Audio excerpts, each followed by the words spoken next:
Thank you very much, Mr. President. Ladies and gentlemen, good evening. Assalamu alaikum. Lovely to see you all here tonight.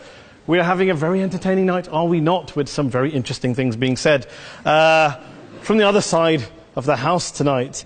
Let me begin by saying, as a Muslim, as a representative of Islam, I would consider myself an ambassador for Islam, a believer in Islam, a follower of Islam and its Prophet. So, in that capacity, let me begin by apologizing to Anne-Marie for the Bali bombings. I apologize for the role of my religion and me and my people, for the killing of Theo van Gogh, for 7/7. Yes, that was all of us. That was Islam, that was Muslims, that was the Quran. I mean, astonishing claims to make in the very first speech tonight, on a day like today, where the Conservative Prime Minister of the United Kingdom is having to come out and point out that these kind of views are anathema. And I believe you're trying to stand for the Labour Party to become an MP in Brighton. If you do, and you make these comments, I'm guessing you'll have the whip withdrawn from you, but then again, UKIP's on the rise, they'll take you, the BNP, they might have something to say about your views. This is what Mehdi Hasan always does. By the way, just on a factual point, since we heard a lot about the second speaker, about how backward we Muslims all are, on a factual point, you said that Islam was born in Saudi Arabia. Islam was born in 610 AD. Saudi Arabia was born in 1932 AD. So you were only 1,322 years off. Not bad? Not bad start there. Talking of maths, by the way, a man named Al-Khwarizmi was one of the greatest mathematicians of all time, a Muslim, worked in the golden age of Islam. He's the guy who came up with not just algebra, but algorithms. Without algorithms, you wouldn't have laptops. Without laptops, Daniel Johnson tonight wouldn't have been able to print out his speech in which he came to berate us Muslims for holding back the advance and intellectual achievements of the West, which all happened without any contribution from anyone else other than the Judeo-Christian people of Europe. In fact, Daniel David Levering, the author of the Pulitzer Prize-winning historian and author of The Golden Crucible, points out that there would be no Renaissance, there would be no Reformation in Europe without the role played by Ibn Sina and Ibn Rushd and some of the great Muslim theologians, philosophers, scientists in bringing Greek texts to Europe. As for this being our university, I will leave that to the imagination as to who is our and who is there. I studied here too. An astonishing set of speeches so far making this case tonight. A mixture of just cherry-picked quotes, facts and figures, self-serving, selective, a farrago of distortions, misrepresentations, misinterpretations, misquotations. Daniel talked about my article in the New Statesman, which got me a lot of flack, where I talked about the anti-Semitism that is prevalent in some parts of the Muslim community, which indeed it is. Of course, I didn't say in that piece that it was caused by the religion of Islam. In fact, modern anti-Semitism in the Middle East was imported from, finish the sentence, Christian, Judeo-Christian Europe, where I believe some certainly bad things happened to the Jewish people. In fact, Tom Friedman, Jewish-American columnist in the New York Times, told me in this very chamber last week that he believed, had Muslims been running Europe in the 1940s, 6 million extra Jews would still be alive today. So I'm not going to take lessons in anti-Semitism from someone who's here to defend the Judeo-Christian values of a continent that murdered 6 million Jews. Moving swiftly on. Yes. Absolutely. Well, I'm about to make that point. No, I'm about to make that point. You're right. I agree with you. I agree with you 110%. That is my point. I don't think Europe is evil or bad. I'm a very proud European. I don't want to judge Europe on that basis, but if we're going to play this gutter game where we pull out the Bali bombing and we pull out examples of anti-Semitism in the Islamic community, then of course I'm going to come back and say, well, hold on. I mean, look, let's be very clear. Daniel here was a last-minute replacement for Douglas Murray, who had to pull out. And Douglas and I have a well-documented differences, but to be fair to Douglas, as to be fair to Anne-Marie and to Peter, atheists. Atheists see all religions as evil, violent, threatening. What the problem I have with Daniel's speech is that Daniel comes here to run this robust defense of Christianity, forgetting that his fellow Christians, people who said they were acting in the name of Jesus, gave us the Crusades, the Spanish Inquisition, the anti-Jewish pogroms, European colonialism in Africa and Asia, the Lord's Resistance Army in Uganda, not to mention countless arson and bomb attacks on abortion clinics in the United States of America to this very day. I would like a little bit of humility from Daniel first before he begins lecturing other communities and other faiths on violence, terror and intolerance. But, no thank you. Some water. But I would say this, to address the gentleman's very valid point here, I'm not going to play that game. I don't actually believe that Christianity is a religion of violence and hate because of what the LRA does in Uganda or what Crusaders did to Jews and Muslims in Jerusalem when they took back the city in the 12th or 13th or whatever century it was.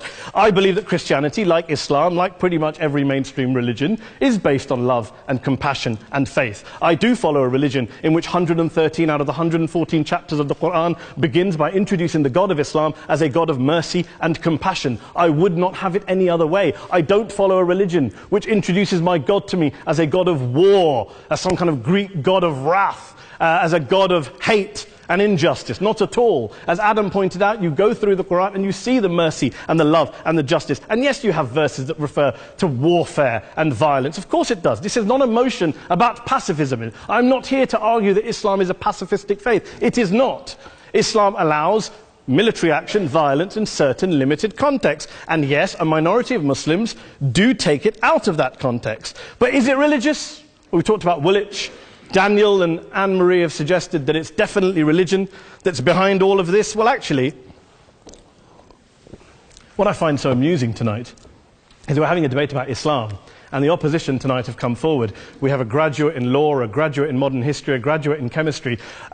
And, you know, I admire all of their intellects and their abilities, but we don't have anyone who's actually an expert on Islam, a scholar of Islam, a historian of Islam, a speaker of Arabic, even a terrorism expert or a security expert or a pollster, let alone to talk about what Muslims believe or think. Instead, we have people coming here, putting forward these views, putting forward these sweeping opinions. Listen to Professor Robert Pape of the University of Chicago, one of America's leading terrorism experts, who, unlike our esteemed opposition tonight, studied every single case of suicide terrorism between 1980 and 2005, 315 cases in total. And he concluded, and I quote, "There is little connection between suicide terrorism and Islamic fundamentalism or any of the world's religions. Rather, what nearly all suicide terrorist attacks have in common is a specific secular and strategic goal to compel modern democracies to withdraw military forces from territory that the terrorists consider to be their homeland."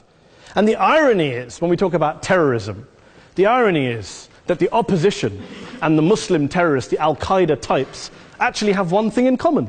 Because they both believe that Islam is a warlike, violent religion. They both agree on that. They have everything in common. Osama bin Laden would be nodding along to everything he's heard tonight from the opposition side. He agrees with them. The problem is that mainstream Muslims don't. The majority of Muslims around the world don't. In fact, a gentleman here started quoting all sorts of polls. Gallup carried out the biggest poll of Muslims around the world, of 50,000 Muslims in 35 countries. 93% of Muslims rejected 9/11 and suicide attacks. And of the 7% who didn't, they all, when polled and focus grouped, cited political reasons for their support for violence, not religious reasons. And as for Islamic scholars and what they say, well, Daniel talks about our University of Oxford. We'll go down to Oxford Centre for Islamic Studies, get hold of a man named Sheikh Afifi al-Akiti, who is a massively well-credentialed and well-respected Islamic scholar, who has studied across the world, who in the days after 7/7 published a fatwa denouncing terrorism in the name of Islam, calling for the protection of all non-combatants at all times, and describing suicide bombings as an innovation with no basis in Islamic law. Go and listen to Sheikh Tahir al-Qadri, one of Pakistan's most famous Islamic scholars, who published a 600-page fatwa condemning the killing of all innocents and all suicide bombings unconditionally without any ifs or buts.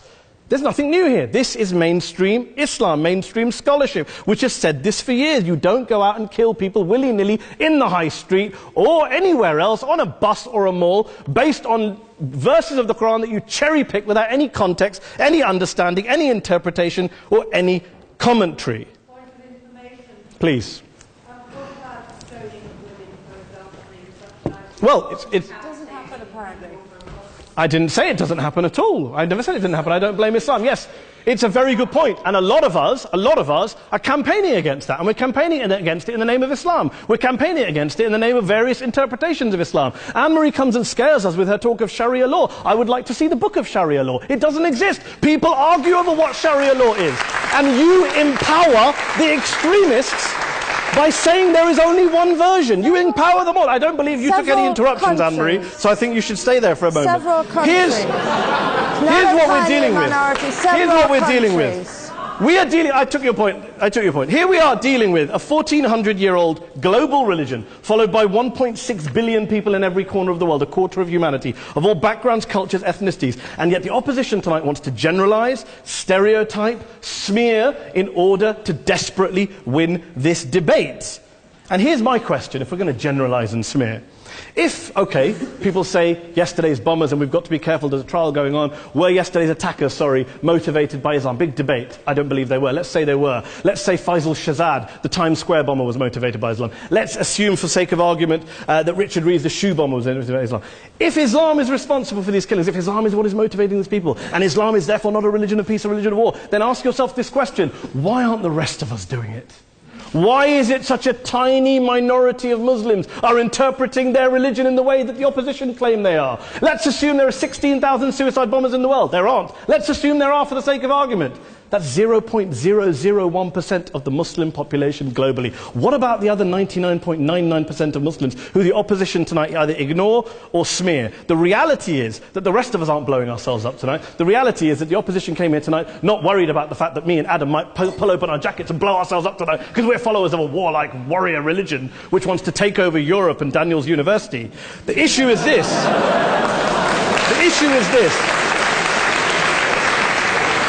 Unless the opposition can tell us tonight, and Peter Atkins is here, one of our great atheist intellectuals, can tell us tonight, can answer this question tonight: why don't the vast majority of Muslims around the world behave as violently and aggressively as a tiny minority of politically motivated extremists? Then they might as well give up and stop pretending they have anything relevant to say about Islam or Muslims as a whole. Ladies and gentlemen, let me just say this to you. Think about what the opposite of this motion is. If you vote no tonight, think about what you're saying the opposite of this motion is. That Islam isn't a religion of peace, it's a religion of war, of violence, of terror, of aggression. That the people who follow Islam, me, my wife, my retired parents, my 6-year-old child, that 1.8 million of your fellow British residents and citizens, that 1.6 billion people across the world, your fellow human beings, are all followers, promoters, believers in a religion of violence. Do you really think that? Do you really believe that to be the case? They say that in the Oxford Union, the most famous debate was in 1933 when Adolf Hitler looked out for the result of the King and Country motion, where they voted against fighting for King and Country, and Hitler was listening out for the result. Well, tonight, 80 years on, there are two groups of people around the world who I would argue are waiting for the result of tonight's vote. There are the millions of peaceful, non-violent, law-abiding Muslims both in the UK, Europe, Asia, Africa and beyond, who see Islam as the source of their identity, as a source of spiritual fulfillment, of hope, of solace. And there are the phobes, the haters, the bigots out there who want to push the clash of civilizations, who want to divide all of us into them and us and ours and their. Ladies and gentlemen, I urge you all not to fuel the arguments of the phobes and bigots. Don't legitimize their divisions. Don't legitimize their hate. Trust those Muslims who you know, who you've met, who you hear, who don't believe in violence, who do want you to hear the peaceful message of the Quran as they believe it to be taught to the majority of Muslims, the Islam of peace and compassion and mercy, the Islam of the Quran, not of Al-Qaeda. Ladies and gentlemen, I beg to propose this motion to the House. I urge you to vote yes tonight. Thank you very much for your time.